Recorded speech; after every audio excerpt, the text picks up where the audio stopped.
we'll do it the hard way. The bank brought it up. Normally, you got to bring it up to the bank because it's not considered, kosher, professional to go in there and acquire the poor bastard's debt. All of you have debt in your business. I can go to your bank. If you've read the loan documents carefully, which I know you haven't, I can go to the bank and I can say, Stefanos, well, I don't know about his industry, but not okay. Kent, and even if you don't miss a payment, let's say you missed payments for 2 years and now you brought them current, but you were at one time on the bad credit list, and I come to the bank and I say, you got any credit? Who's on your bad credit or default list? And even though you were a pain in the ass for 24 months, yeah, well, this is our list. I said, well, we'll give you 60 cents on the dollar for those credits. Okay. And he's on the list, and even though he's been brought up to date, and they haven't done the paperwork, and now I own his debt. And I go, Kent, this is Dan Peña. I think we should have a little chat. Happens all the time. All the time. And the most famous deal of recent years was Carl. Now see, Carl Icahn takes over Donald Trump's debt.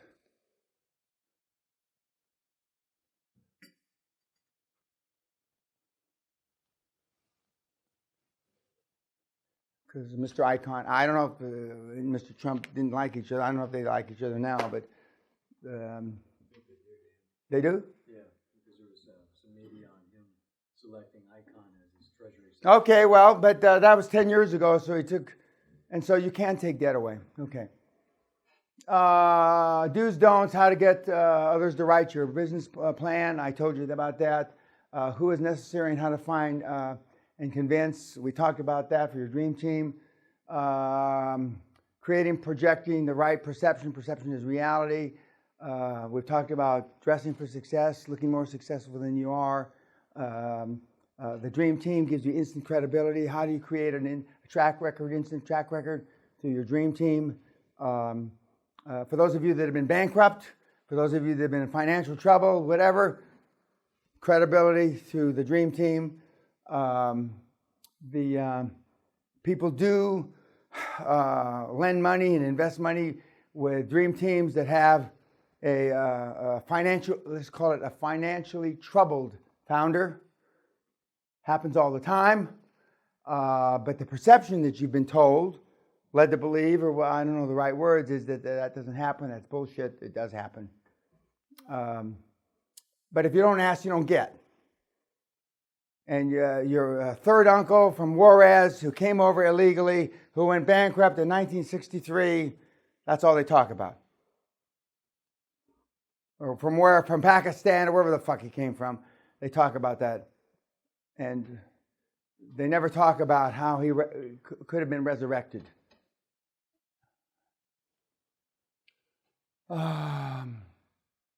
Instant track record, I told you, joint venture. Presentation with institutions, selling the vision, presenting skills. Matt was an excellent example of that today. Positioning to go public. Your idea from the day one you start the company, or the LLC, or whatever you call it, the entity, it's as if you were going to go public. So you start with audited numbers. I mean, you set the business up like if it's going to be a public entity. And if you do that from the very beginning, then you don't have to fucking scramble around. It's easier to sell companies with audited numbers. And the bigger the auditor, the more reputable the numbers.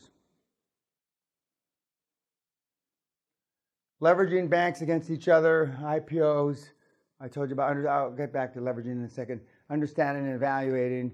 Venture capitalists, investment bankers, private. All those guys can get money, but let's talk about leveraging banks. Matt didn't cover it today, or I missed it, that he tells one bank, that this bank can do this much. If you can match that, I can put you in the funnel and consider you. Happens all the time. Happens all the time. But if you don't ask, you don't get. And remember, you're interviewing these financial institutions. You're putting them on their back foot, as they say. And most financial institutions, when you ask them, are you in a lending mode, et cetera, what's your legal lending limit? Just like the scripts say, many of the people that you're going to talk to don't know what the fucking legal lending limit is, or the bank is, let alone themselves. Well, if he doesn't know himself, or she doesn't know himself, it's a junior banker, and you don't want to be talking to that anyway, to them. If the fucking credit officer that you're talking to doesn't know what their own individual lending limit is, you're talking to the wrong person. You're talking to the wrong person. Guarantees, royalty bonds, revenue bonds, options, preference shares, warrants. You don't need to know any of this. But I'm sure Dragos, the impaler back there, can give you a definition on all of it. But it's not worth knowing. Some of the major banks use almost like business development reps.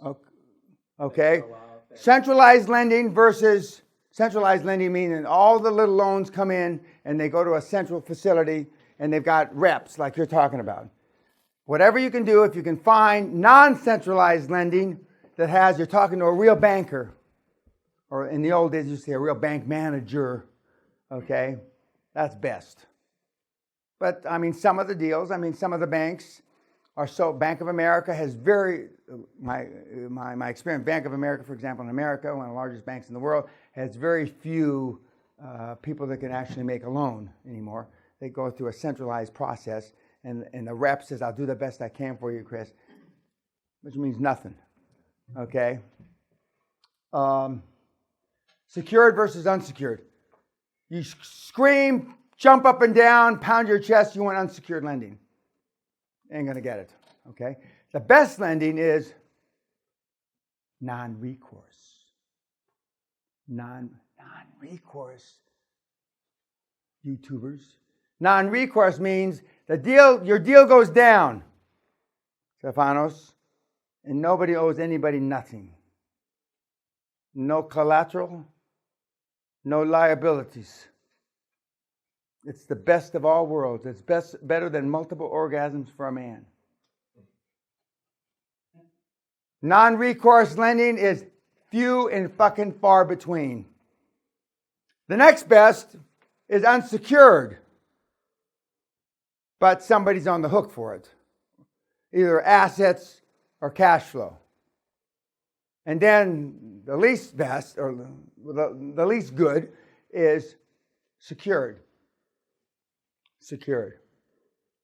And the worst is personal guaranteed. But in the early days, I did do personal guarantees. And I would be surprised if in the beginning, you will not have to personally sign on shit. Unless it's a big deal like this deal that Josh is doing. They're not interested in this fucking signature on $90 million. It doesn't mean anything, right?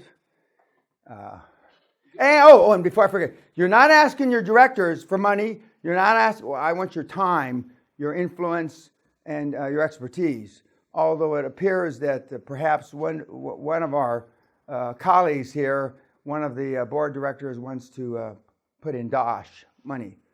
You don't want their money. You don't want their money. And most big guys are used to putting in money. But you don't want their money. What do they get out of it? They're getting the equity. They're getting the equity in the deal. Yeah, but by putting the Oh yeah, but you don't want to take their money. But if they do put in, if push comes to shove, and I had the deputy or the outgoing managing director of Boots, I think it was. He said, "I've never been in a deal I didn't put in money. I don't feel comfortable." And I believe he wasn't, he wasn't yanking my chain. I'm sure he was telling the truth. And he put in money. But I mean, when you tell him we don't want your time, we want your time, not your money. I mean, it'll separate you completely from the rest of the crowd. Short versus long term. I told you what long term is, a year and a day. We did that. I told you about business plans, how to get them, how to find, consummate, and evaluate deals. Deals are going to come from your accountants and lawyers and you cold calling,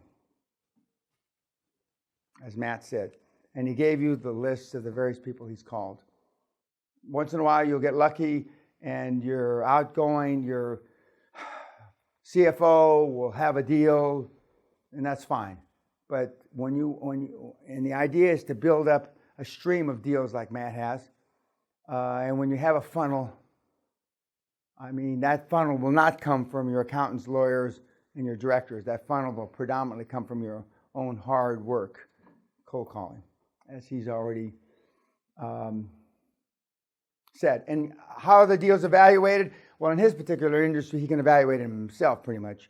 But I mean, your directors, your industry experts, your transaction guy, then you can turn them, after all that and you've settled on it, then you can turn them to your accountants and possibly your lawyers. Okay. What are you willing to pay for financial freedom? Well, we said all that shit. Okay.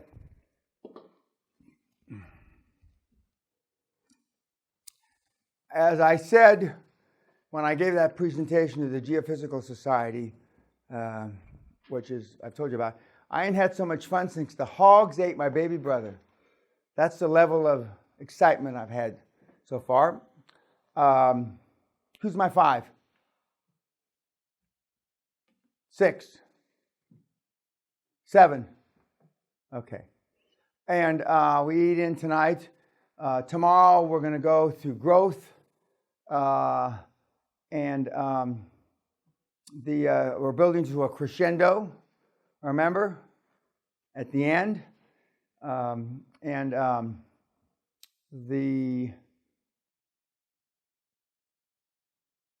Matt, the only way we could have made Matt's presentation better is if it was the last thing we did. Because it was a culmination of virtually everything I've talked about before and I've talked about since, including until tomorrow. But it's not rocket science, it was good to hear. I was hoping that he would give that answer. That he learned more by the process, going through the process, and his learning curve has been exacerbated because he's working on several deals at once. So he's had to accelerate his learning, and not to take anything away from the other guys that talked.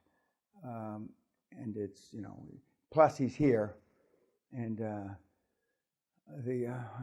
I'm sure some of you have questioned some of the stuff that he's done, and but I mean, it's for real. I mean, it's the real deal. It's the real deal, and it's tomorrow. We're still going to get a lot of information, and until we finish tomorrow afternoon, late in the afternoon, early evening, and then we have our graduation. I have 3 guys to see today. I have 3 guys to see tomorrow, I believe, and then I have 3 or 4 to see on Saturday when you leave. Any questions?